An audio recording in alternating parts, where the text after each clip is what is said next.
Mga Tandaan fans. nyo lang bago kayo. Maraming salamat for joining us here sa BB Pulse Live. Sobra namin kayo na-appreciate. And to show our appreciation, bro, to show our appreciation, we promise you a show that you will never forget. Yes.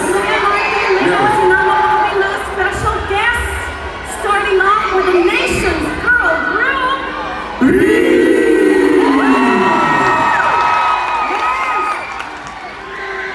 Ayun, naupo kasi si Kizzy. Hello po sa inyo mga kapamilya!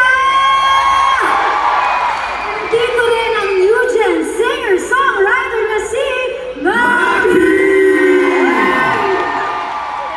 At syempre, nagdito din ang nag-iisang Philippine Mag-aga!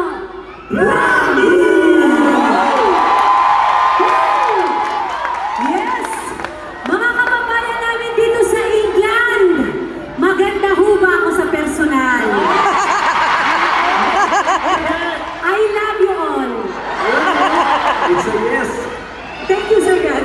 It's a yes. At maraming artist pa po ang nagagandahan ng makakasama natin today. Alam mo, kaya hindi na tinatanong yun. Sobrang ganda mo talaga. Ayaw! Eh, pasensya ka na. May asawa at anak na ako. Ayun na nga sinabi. Ano yung mga kapamilya? Excited na ba kayo? Alam nyo ba, mamaya, nandito ang mga nagagwapuhang heartthrobs and leading men para pakiligin kayong lahat tulad ko! At di ba, Papi? Alright! At para maging special,